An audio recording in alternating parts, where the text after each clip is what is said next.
This is Democracy Now! I'm Amy Goodman. As we turn to look at how the mass shutdowns and layoffs due to the spread of COVID-19 are affecting millions of restaurant workers across the United States. With cities across the U.S. going dark, bars and restaurants closed for the foreseeable future, servers, bartenders, kitchen staff, and more have been left in the lurch, many without paid sick leave, paid time off, or benefits. One study estimates 4 million restaurant workers in the U.S. are at risk of losing their jobs in a matter of weeks. Many were already living paycheck to paycheck. This is India John, a server at the Chocolate Bar in Cleveland, Ohio, which is closed due to the coronavirus. I'm kind of upset about the closing because of rent and financials, and I know that we all have families to take care of and things like that. I do want us to all be safe and healthy, but I'm really concerned about how I'm going to pay my bills. Nearly 1 in 5 households have already experienced a layoff or work reduction due to the pandemic, according to a new PBS-NPR Marist poll.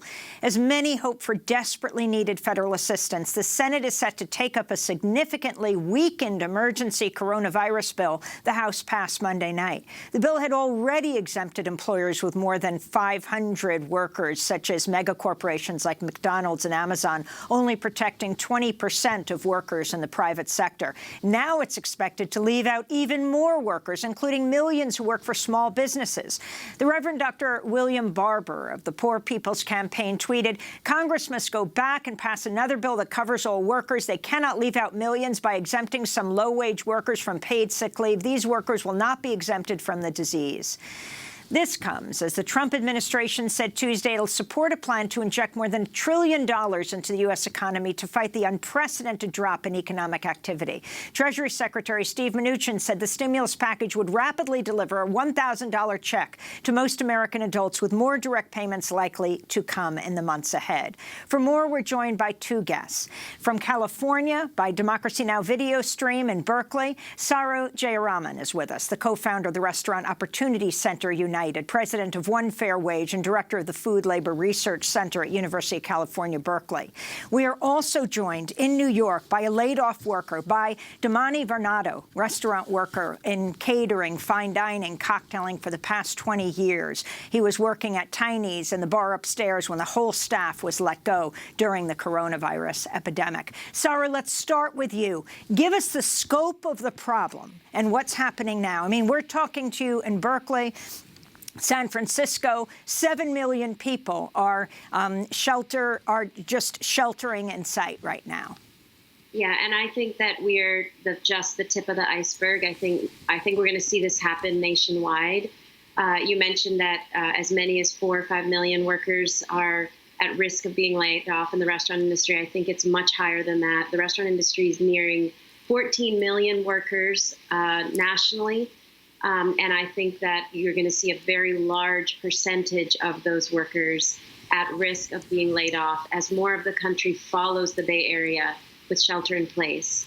And that is devastating because this industry had severe structural inequality problems that existed long before this crisis. In particular, this industry, unlike almost every other industry, was allowed to pay a sub-minimum wage to its tipped workers, forcing them to live off of tips. That's an actual literal legacy of slavery and a source of terrible sexual harassment for a mostly female workforce of servers and bartenders and bussers. Now, think about that workforce when it's laid off. First of all, there have been very little tips in the last few weeks leading up to shutdowns. And so already people were struggling. With layoff, people have been living, I call it literally tip to mouth. They got tips on Friday. They were laid off over the weekend. They can't feed their kids on Monday. We started a relief fund for these workers Monday morning at 9:30. We've had almost 15,000 workers apply for relief in just over a 24-hour period. And that's because most of these workers aren't going to qualify for any kind of unemployment benefits or paid sick leave, as you mentioned. Paid sick leave wouldn't last long enough anyway. But even if they do qualify, even if they are eligible, a sub-minimum wage and a very poor or rough calculation of tips. I mean, unemployment insurance is already a percentage of your income. For sub-minimum wage restaurant workers, you're talking about a percentage of your income. There was a problem that existed before this crisis that is now exemplifying why we needed $15, one fair wage, much more sustainable industry long before the crisis hit. So what exactly are you pushing for, Saru Jayaraman? We're pushing for multiple things in this moment and long term. Right now, we are pushing for that unemployment benefits actually provide some buffer, particularly for tipped workers, that they overcompensate for the fact that really the government has no clear idea of how much these workers actually earned in tips. So we want to see a better calculation of unemployment benefits, number one. Absolutely paid sick leave covering all industries, all workers, and better paid family leave as well. In terms of relief for businesses, we would like to see targeted relief along the lines of what Senator Warren called for, basically targeted relief for businesses that are willing to move to a sustainable model post-crisis. Let's encourage businesses post-crisis. Let's support businesses to stay with us through the crisis and to move to a better model post-crisis so that we're not in the same boat afterwards. So that would look like tax and rent abatements for small businesses that are willing to commit to going to $15 and one fair wage after the crisis. We don't want to see this industry stuck through the crisis only at the end of it with large chains surviving because they're the ones that are able to weather the crisis. We don't want to see small businesses go out of business as a result of the crisis, but we do want to see businesses encouraged through this crisis, supported through this crisis, that are willing to make a commitment to change, because clearly the crisis is highlighting why we needed that change in the first place. So I want to turn to a comment of Robert Reich, who said earlier this week, he tweeted, McDonald's, Burger King, Pizza Hut, Dunkin' Donuts, Wendy's, Taco Bell, Subway, none give their workers paid sick leave. They should be required to post this sign on their doors because we don't give our workers paid sick leave. They may be sick when they serve you. That was Robert Reich, the former labor secretary. Saru, you retweeted his message.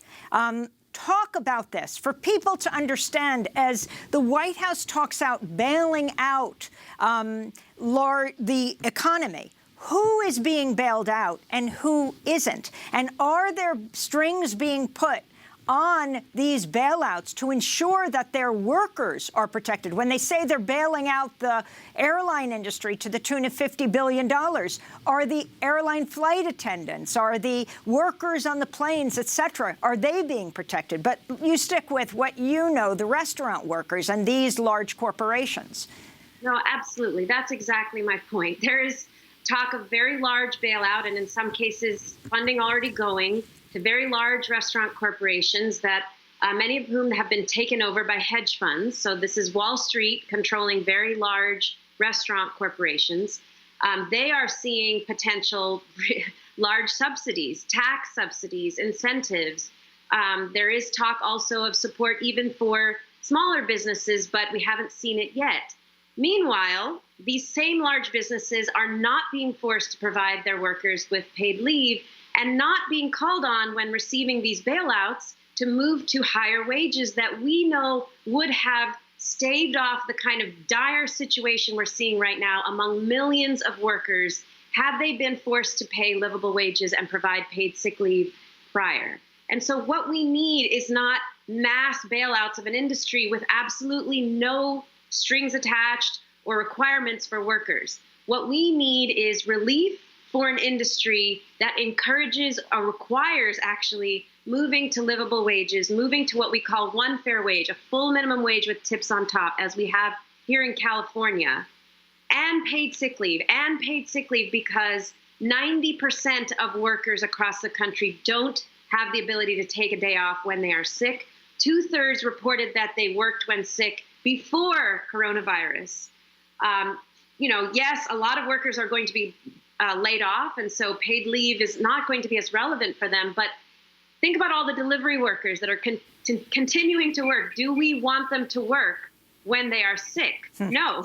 We need to see paid leave applied to everybody. We need companies to be forced to pay livable wages if they're going to get any kind of relief from the government. I want to bring Damani Varnado into this conversation, longtime New York City restaurant worker. He right now is in another studio in New York City, so we can maintain our social distance and keep our workplaces safe.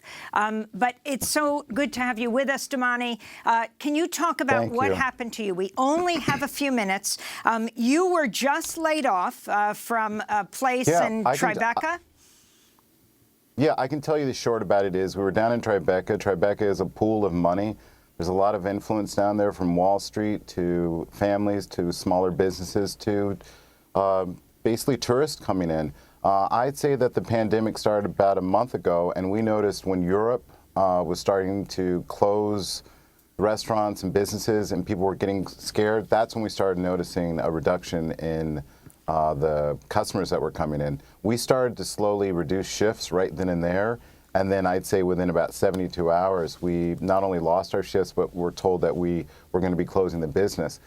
The business was nice enough to send us an email to say that they're definitely going to be rehiring us when this is over, but that is an indefinite amount of time that no one can quite speak to. So we've been devastated, and I say devastated not just for front of the house, back of the house, immigrants that were working without any kind of legal status. They have no rights to unemployment benefits, which were already skewed off by, as Saru said, a percentage of what we would have actually been making is what will be adjusted for unemployment benefits that many of us that were working part-time may not even be eligible for. Do you get unemployment benefits, Damani? I have applied for them, but I have not. A decision hasn't been made right now because the system continues to crash because everyone in New York City is unemployed right now. Not just, you know, the crisis has made everyone stop working. So can you talk about what you're most worried about right now with what people will turn to if they can't get financial support? I think that people are going to turn to resourcing food banks, human resources, social services, but I feel like when that is full, I think that people are going to start needing to move in together to reduce their living costs. I think that people are going to think more about shared kitchens for feeding their families. I think that restaurants right now should be thinking about the food that is in the refrigerators right now should be donated to all food pantries because there's no one in the restaurants eating them, and there's not enough takeout orders that are going to work. And if people get really desperate? I think if people really get desperate, I think it's going to be very similar to the Depression. People are going to be out in the streets and lines waiting for soup and bread because there's no money to go around the city. So, Saru Jayaraman, what kind of organizing are you doing? I mean, we're talking about people. I mean, you shelter in place, the whole San Francisco area, 7 million people. It looks like it's coming to New York as well. How do you organize in a crisis like this? Well, as I mentioned, we launched this One Fair Wage emergency fund Monday morning. We've been raising money and doling out cash assistance to workers, but for every single worker that signs up, we're doing a one-on-one, a one-hour conversation, talking to them about their needs, their situation, why are we in this to begin with, and why we need to vote. We're signing people up to vote as we talk to them and to screen them to send out the checks. So it is a very strange and crazy and dystopian moment. The stories that are coming in of these 15,000 workers that have already applied are heartbreaking. You know, I lost my job on Friday. I cannot feed my 3 children. I have children with developmental disabilities. I have children with illness. I don't know how I'm going to feed them or take care of them. I really don't know how I'm going to pay my rent to keep a roof over my head. We're going to have to leave it there, Saru. I want to thank you so much for being with us, and be safe. Saru Jayaraman with the Restaurant Opportunity Centers United, One Fair Wage. Also joining us from New York, Damani Varnado, longtime New York restaurant worker who was just laid off. That does it for our show. A huge thanks to our staff. Thank you so much to Julie Crosby, Miriam Barnard, Renee Feltz, Mike Burke, Dina Guzder, Nermeen Sheikh, Carla Wills, Tammy Warnoff, Dennis Moynihan, Libby Rainey, Sam Alcoff, John Hamilton. I'm Amy Goodman.